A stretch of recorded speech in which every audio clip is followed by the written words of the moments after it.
Assalamualaikum warahmatullahi wabarakatuh. Selamat pagi. Perkenalkan, nama saya Yusra Alauddin Gani dengan NIM 13011184217. Pada kesempatan kali ini, saya akan mempresentasikan mengenai review dan analisis tentang smart contract untuk crowdfunding.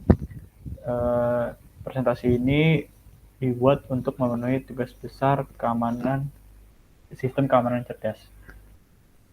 Lalu yang pertama itu adalah blockchain. Apa itu blockchain? Blockchain sendiri adalah sebuah teknologi yang digunakan sebagai sistem penyimpanan data digital yang terhubung melalui kriptografi. Lalu selanjutnya itu adalah smart contract. Smart contract sendiri adalah suatu perjanjian antara dua orang dalam bentuk kode komputer. Smart contract berjalan di jaringan blockchain sehingga mereka disimpan di database publik dan tidak dapat diubah. Di dalam smart contract sendiri, ada kode yang menentukan kondisi yang telah ditentukan sebelumnya. Dan bila dipenuhi, akan memengaruhi hasil. Dengan berjalan di blockchain terdesentralisasi, smart contract memungkinkan banyak pihak untuk mencapai hasil bersama dengan cara yang akurat, tepat waktu, dan anti rusak. Smart contract merupakan infrastruktur yang kuat dan otomatis karena tidak dikendalikan oleh administrator pusat dan tidak rentan terhadap satu titik serangan oleh entitas jahat. Ketika diterapkan pada perjanjian digital multi-pihak, sistem ini dapat memengaruhi resiko pihak lawan, meningkatkan efisiensi, menurunkan biaya, dan memberikan tingkat transparansi baru ke dalam proses. Lalu, apa sih bedanya smart contract dengan kontrak biasa? Perbedaannya adalah pada konvensional, kita membutuhkan pihak ketiga untuk mengurus perjanjian. Yang biasanya kita harus menghubungi pengacara dan agen tertentu untuk mengurus perjanjian tersebut. Hal ini tentunya akan membuat kita mengeluarkan biaya yang lebih. Sedangkan pada smart contract, kita tidak perlu membutuhkan pihak ketiga karena kontrak yang dibuat akan langsung diurus oleh kedua belah pihak dengan memanfaatkan blockchain yang terhubung ke internet, sehingga bisa lebih memudahkan kita dalam mengurusnya. Selanjutnya itu ada kelebihan dari smart contract sendiri. Kelebihannya itu yang pertama adalah identifikasi perjanjian. Nah, di sini pihak yang terlibat dalam smart contract menentukan peluangnya bersama, lalu disepakati dan menentukan hasil yang diinginkan bersama, sehingga bisa lebih memudahkan dalam membuat kesepakatan. Lalu yang kedua itu adalah menetapkan ketentuan bersama. Kedua belah pihak akan menentukan untuk menggunakan kontrak digital yang mereka inginkan agar bisa memudahkan mereka. Lalu yang ketiga, keamanan. Kita menggunakan smart contract, keamanannya akan lebih terjamin karena smart contract sendiri menggunakan blockchain sehingga tidak perlu khawatir soal keamanannya. Lalu selanjutnya adalah penyimpanan.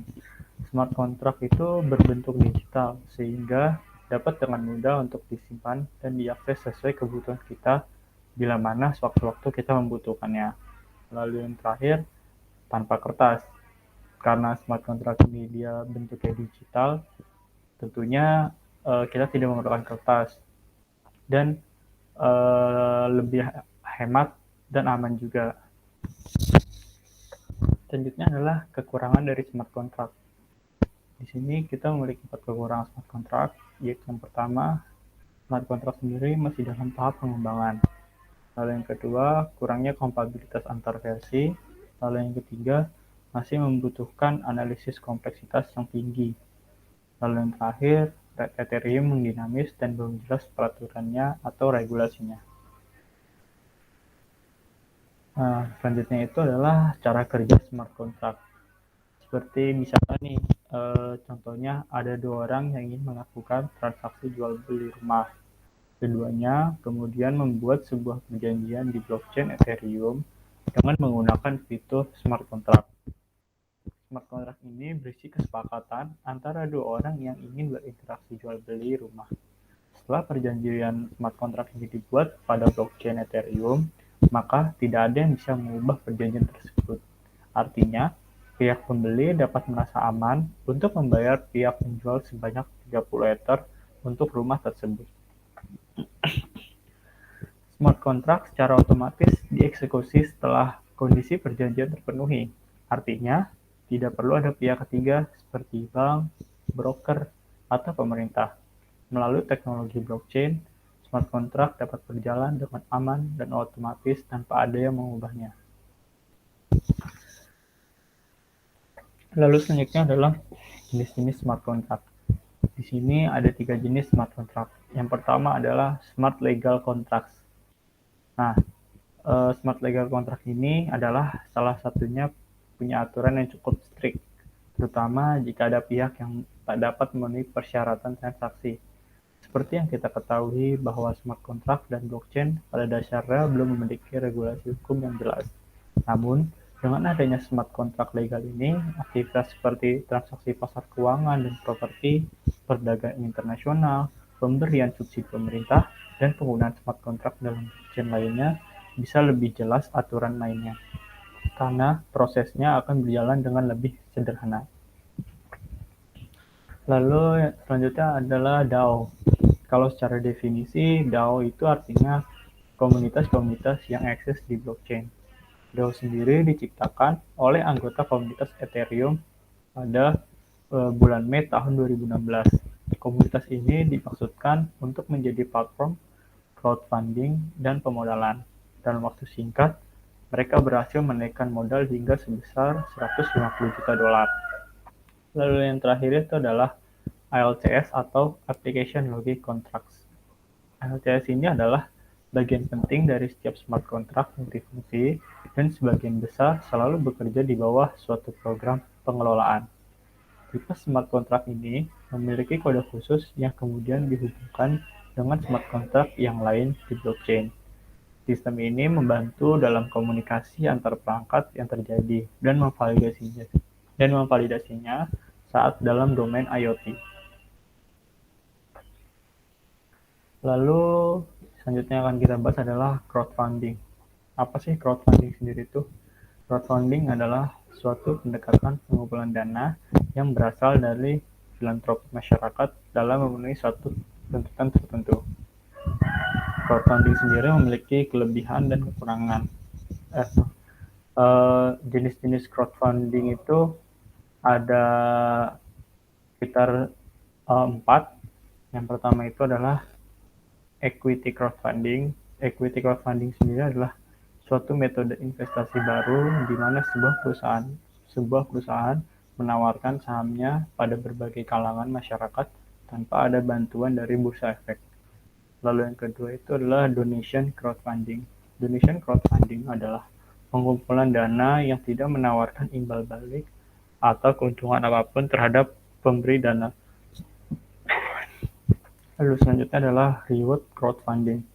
Reward crowdfunding adalah pengumpulan dana yang difungsikan untuk bisnis, namun keuntungannya yang didapatkan dari pemberi dana adalah hadiah, bukan saham.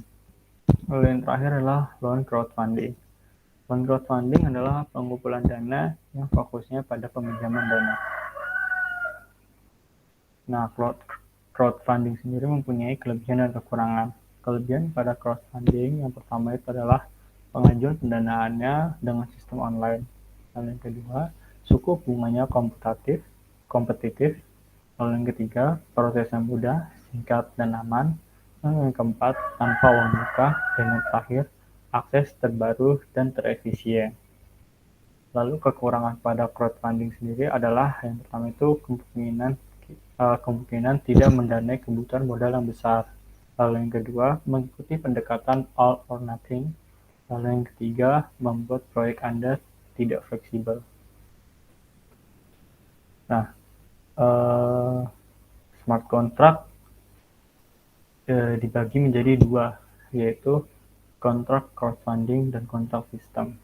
Pada kontrak crowdfunding itu berisi variabel dan fungsi data umum dan perilaku yang dapat dijalankan pada sistem, seperti jumlah roadmap pendanaan yang terbentuk dan data tentang transfer untuk membuat roadmap pendanaan baru.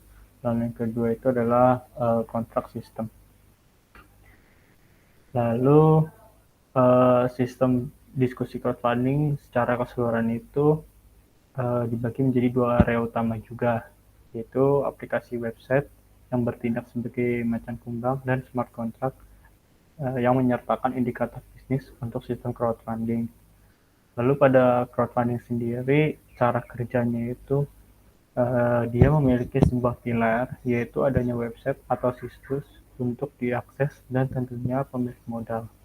Usaha atau bisnis yang dimiliki nantinya akan didaftarkan ke dalam sebuah website dan nantinya akan ditampilkan agar para pemberi dana dapat menanamkan dananya sekaligus membantu pengembangan usaha yang kamu miliki. Mungkin cukup sekian yang dapat saya sampaikan. Kurang lebihnya mohon maaf. Wassalamualaikum warahmatullahi wabarakatuh.